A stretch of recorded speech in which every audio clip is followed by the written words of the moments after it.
Today I'm diving into 2 ways that you can stand out and develop your unique style as a wedding filmmaker.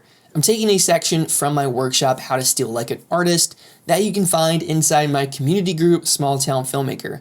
So if you enjoyed today's video and you want to see the full length workshop, you can head in the description below, join Small Town Filmmaker, it's free for 30 days, watch the workshops, and if after the workshops are done, you don't want to hang around, I totally get it, you can simply cancel, and we can just keep moving on. So I hope you enjoyed today's video. So without further ado, let's dive in. All right, but build your artistry, getting into the puns of today's webinar. So to develop your artistry, you have to build an artistry. Now, a lot of the things I'm going to talk about in this section comes from the book Steal Like an Artist by Austin Kleon. And I don't know if you guys have read that book. Just so many really useful nuggets inside this book. Me and Sarah. Can y'all hear that, by the way? Were y'all able to hear that? Okay. Yeah, so this first film, I'm going to play this real quick because I want you guys just to hear the sound and the visuals, just to get an essence of like where I started. So going back, this is my first wedding. It was $300 and I filmed it in 2013. So let's watch this real quick. Me and Sarah met through a friend on Valentine's Day, and nobody was talking to us, so we just started talking to each other, and kind of just hit it off. Hung out every day after that. Just started dating out of nowhere, and 4 years later, here we are. I couldn't imagine myself without Sarah. Seeing her with the boys, and just us being together, going to the park and going to beaches and going on lake trips. It's just what I want, and I think I want it for the rest of my life. So first wedding, like I said before, technical issues all over the place.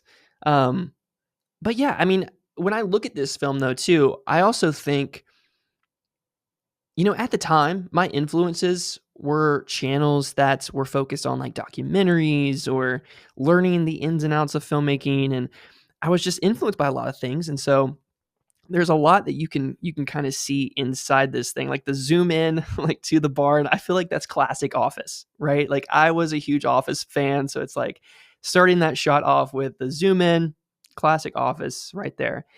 And then like the left to right constant movements. I don't really know what influenced that. Maybe that was like just a style choice. I was like, oh yeah, this looks cool. I'm just gonna do a little slider handheld motion here. But then I like look back and I was actually interviewing the bride and groom, and that's something like I don't really do much anymore. But I was like, man, like that was like so far ahead of like what even a lot of filmmakers do today. And I was thinking like, where did that come from? And I feel like, again, probably influenced by The Office and influenced by like the documentary style genre. But yeah, I mean, just diving deeper into like a more practical approach on developing your style. I think it is important to just understand that every work of art is a product of influence. And there's a quote from the Bible in Ecclesiastes 1:9, there's nothing new under the sun. And now this doesn't mean that we can't like stand out. It doesn't mean that our work can't be unique or we can't differentiate. It really just means that instead of focusing so much on trying to be original, we should embrace influence instead. Because I know when we try to chase originality, we can kind of just be overwhelmed by that idea, right? It's like, instead, if we just embrace influence and use the resources that have already been created, it's just that inspire us, it's a way for us to just learn techniques and really form a style that becomes true to us. And while it may not be original, it's still a new creation that holds a ton of value. So these were my first influences when I look back 2012, 2013 of what really got me into wedding filmmaking. So Indie Mogul, and I don't know if you guys know of Indie Mogul. Probably not, because this was like 2012. We'll watch a little bit of this. This week on Indie News, love is in the air, so I'll share my tips for producing beautiful wedding films, how to book your first client, setting up cameras and microphones, and editing sure to make brides and grooms smile. Did you guys see that one frame that was, yeah. Okay, you see the corners, the edges, how it's blurred out? I had that all over my films. So that tells me like this influenced me a lot. And editing sure to make brides and grooms smile. Hey, Indie Mogulers, Griffin here. So I watched this guy all the time back in 2012, 2013, because he was really the only person that was like doing any kind of like education towards just a broad like spectrum of filmmaking, from weddings, commercials to all those things. So he was a big influence of mine back in the day. And then Light Cannon Films. So they are a company that's local to me. They're based in Wilmington, North Carolina. And they were just like making these beautiful films that I was just like super inspired by. So they were like one of the first wedding companies that I found that was local, that was doing weddings. And I really started to emulate a lot of what they were doing in my own work too. And then Film Riot. And Film Riot is just very near and dear to me because without these guys, I probably wouldn't be here today, because this channel is really what sparked so much passion and inspiration towards wanting to create films. Like at first, like this channel was like, hey, you are meant to make movies, to tell stories. It wasn't necessarily weddings, but it was just filmmaking in general. Just the way, like their humor, the way they make videos. If you have time, if you haven't checked out Film Riot, just go stumble upon their page and just kind of get lost in it, because it's really fun and like interesting stuff. Because they take like Hollywood techniques and they make it accessible for like people like you and me who don't have like super like expensive like $50,000 cameras or production teams, and like they make like these film effects like just really easy to understand. But they add just this level of humor that is so much fun. So yeah, those guys are just awesome. But then over time, obviously those influences started to expand, right? We had Craig Adams from Wedding Film School. He kind of showed up out of nowhere and started making these really beautiful, like unique films and talking about how he was making these films. And then Forestry Films. Forestry Films was another huge influence of mine. That's really the company that like honestly transitioned me from a hobby filmmaker to a full-time filmmaker. Because he was my first mentor, David Reynosa, the owner of Forestry Films. He was my first mentor in the wedding space. And yeah, without him, the business wouldn't be where it is today. And like my style probably wouldn't be where it is. So definitely really, really love like just finding and stumbling his work. But yeah, and then like movies, obviously movies are a huge influence. So Spielberg, love all the Spielberg stuff. And then again, it kept growing, right? I was building my artist tree by just embracing influence, and it kept growing and just getting more and more in depth. And like all of these people like are just responsible for influencing me in some way. And so that's really the point of just building your artist tree, is embracing influence and taking people that inspire you and just not necessarily copy and pasting, but just taking pieces, right? Taking like little things from their work that connect with you, that speak to you, and emulating that in your own work so that you do arrive at this new creation. And so, I mean, I could probably go down the list here and just talk about all of the different techniques that these people use and ways it's influenced my work. But obviously we only have a short window, so I'm not going to do that. But yeah, so I think it's just really helpful for you guys maybe to consider just taking a lot of different artists and putting it onto, I don't know, go to like Canva and just like put something onto paper and just really like dissect like their work, like reverse engineer it. Because when it comes to building your artistry, you first want to find an artist that you do admire. And then you want to immerse yourself into their world. And what this means is if there's opportunity to do like a mentorship with that particular artist, or if you can go down the rabbit hole of Google and find interviews of like your favorite director or whatever it is. I mean, you can pretty much find a lot of information on Google nowadays to really immerse yourself into your artist's world.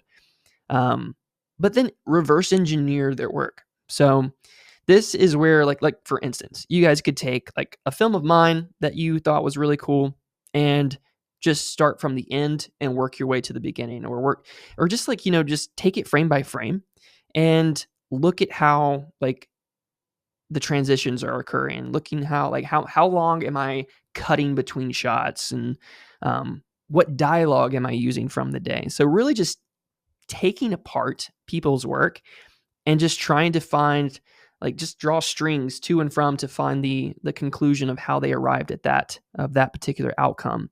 And this is where you learn their strategies. This is where you learn, their processes. And then once you've done that with one artist, do it with more. Like, create more branches by learning from all of your favorite artists and all of the people that inspire you. And then just rinse, repeat. And that's really, I mean, the practical standpoint of developing your style, this is it. Because it's really about action so that you can just get better at the craft, and you'll have all of these different influences and have this truly unique work. So I found a quote from Maya Angelou: "You are the total sum of everything you've seen. Everything you've heard, eaten, smelled, been told, forgot, it's all there." And it's so true. Because Conan, if we look at people in the like celebrity space, Conan wanted to be Letterman, and then Letterman wanted to be Carson. So a prime example of stealing like an artist is these two people right here, because Conan wanted to be Letterman, Letterman wanted to be Carson, and they emulated their heroes to kickstart their career. But then what they both discovered was, like, you couldn't fully replicate the other person because you had these weaknesses or shortcomings or different pieces of yourself that just wasn't going to replicate them in general. So as you keep copying your idols, you gradually realize that you're quite different from them. So in some areas, you won't be able to do exactly what they did, which is a good thing, right? We don't want to copy and paste people's work. We want to have this feeling of a new creation. And so when you find the weaker areas, this is actually where you stumble on your specific niche and your own way of creating. And I don't want you guys to look at like these weaknesses as shortcomings, but look at them as like your uniqueness and your fuel to creating truly unique work. And then exploiting those weaknesses. And that's what's called emulation. So a really great thing to, just a really good mindset to have is not looking at your weaknesses as shortcomings, but as your own uniqueness. And so that's really where the swipe file inside the community comes into play. Really, I've only posted a couple things in here, but you guys are more than welcome to like add to it, like people that inspire you, artists that inspire you. It could be music, it could be like dancers. It doesn't have to necessarily be anything related to filmmaking. If it inspires you, I would love to have it inside here. And this way we just have a running document of different inspirations. And that way it's like we find like new perspectives. And so definitely use that thread inside the community so that it can be helpful for other people if they're feeling uninspired, unmotivated, need like just that spark. That unique perspective is always really helpful. So a couple questions to ask yourself. Where are your current weak points when it comes to wedding filmmaking? And then ask yourself, can you exploit any of those weaknesses to stand out? And so some of these weaknesses, maybe it's shaky footage. Maybe you haven't mastered handheld. Maybe you haven't mastered color, but you can create a unique style through black and white. Or long drawn out moments, camera limitations, no musical background, sound design, whatever your weaknesses is, there's always a silver lining to that weakness. And there's ways that you can take that weakness and exploit it in order to serve the story and the film that you're creating. And so there was a quote from a podcast that I heard recently. So I don't know if you guys have heard of Think Media, but just they have some really useful information, especially for entrepreneurs. Not just, they focus mostly on YouTube, but they have a lot of guests on that just cover a broad range of topics. And I heard this quote and it just really stuck with me. It's like, find your uniqueness and exploit it in the service of others. And then when I think about it, just like going through everything, find your weakness and exploit it in the service of others. Like I know I have weaknesses, and I'm not the greatest at like sound design. I'm not the greatest at manufacturing sound. So how can I exploit that weakness is focus on capturing ambient sound on the day. Instead of trying to manufacture that later, focus on like, how can I take the sounds from the day and like that actually occurred and use that to create an authentic film. And so it's just about finding the silver lining through those weaknesses. Thanks so much for watching, guys. I hope you found this video helpful and valuable in some way. If you did, it would mean so much if you consider liking and subscribing. Consider joining Small Town Filmmaker for more workshops just like this. And until next time, keep creating and telling beautiful stories. Peace.